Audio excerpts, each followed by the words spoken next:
Bonjour à tous. Aujourd'hui, une fois n'est pas coutume, je vais vous parler de jolies filles à travers l'histoire des 4 grandes beautés ou Seda Meinu en mandarin. Comme leur nom l'indique, ces 4 chinoises historiques étaient incroyablement belles. Mais elles ont surtout exercé une puissante influence sur les monarques, impactant fortement l'histoire chinoise. 3 d'entre elles ont mené l'État à sa perte, et la vie des 4 a fini au pire tragiquement et au mieux mystérieusement. La première beauté, Shi She, vécut entre le 7e et le 6e siècle avant Jésus-Christ.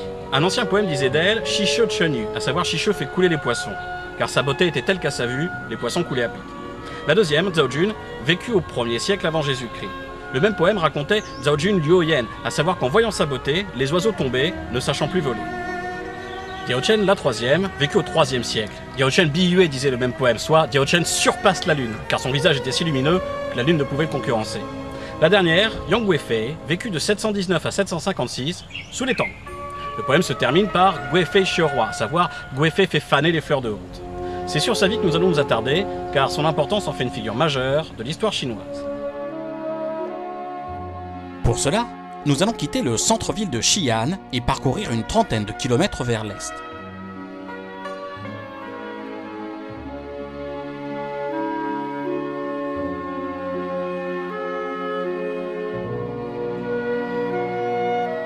Notre destination, Huaqingche, soit les sources de la clarté glorieuse. Ces sources chaudes sont connues depuis 6000 ans. Le palais construit autour a servi de lieu de villégiature aux seigneurs de guerre, aux empereurs et aussi à Yang Guifei, la dernière des 4 grandes beautés.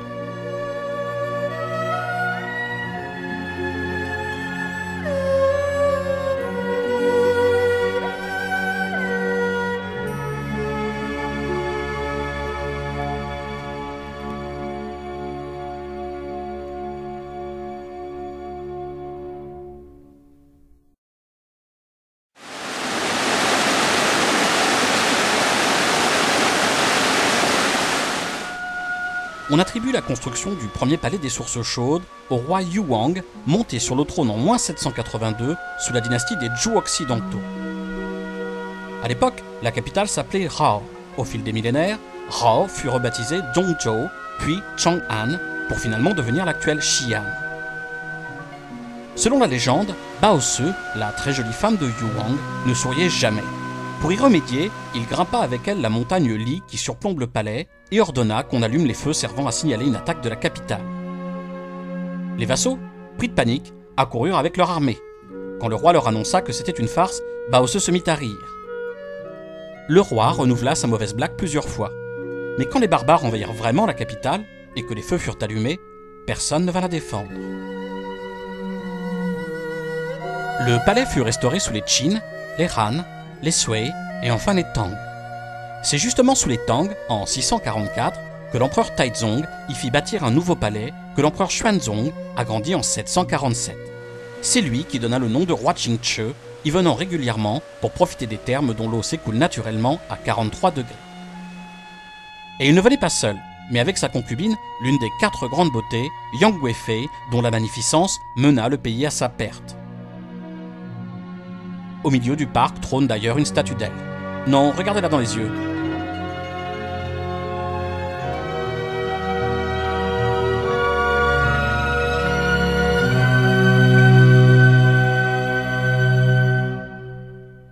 Les termes étant à l'usage exclusif de l'empereur, Xuanzong accorda une faveur très spéciale à Yang Guifei en l'autorisant à s'y baigner.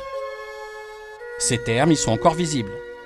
Autour, des cadres racontent l'histoire tragique du couple impérial, histoire que je vais moi-même vous conter.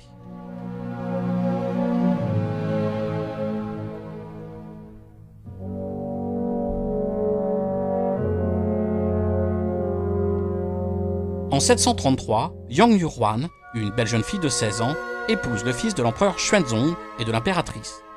6 ans plus tard, l'impératrice décède, laissant Xuanzong dans une tristesse infinie.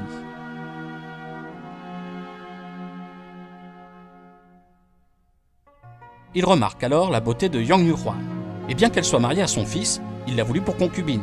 Il en fit d'abord une nonne taoïste, et en 745, après avoir trouvé une nouvelle femme pour son fils, il proclama Yang Yuhuan concubine favorite et la renomma Yang Guifei. Pour asseoir sa position, il donna même des postes importants à ses proches, notamment au cousin de Yang Guifei, Yang Guozhong. Quelques années plus tôt, en 737, le général Anushan désobéit à un ordre, prenant sur lui d'attaquer des barbares avec, pour résultat, une cuisante défaite. Il rendit compte à l'empereur de sa trahison, crime pour lequel il devait être exécuté.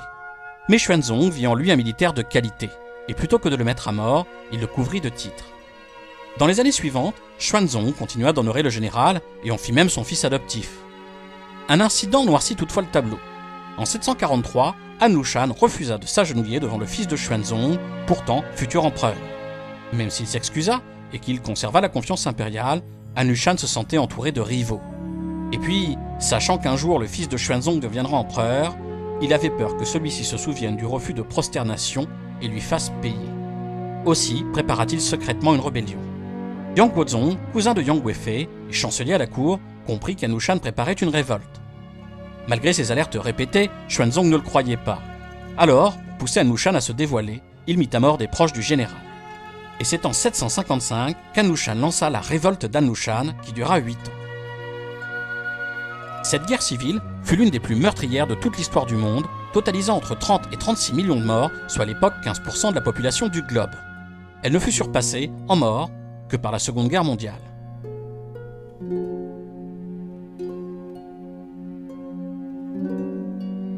L'été 756, Anushan marchant sur la capitale Chang'an, l'actuelle Xi'an, l'empereur s'enfuit vers le Sichuan avec Yang Guifei, Yang Guozhong et leurs proches.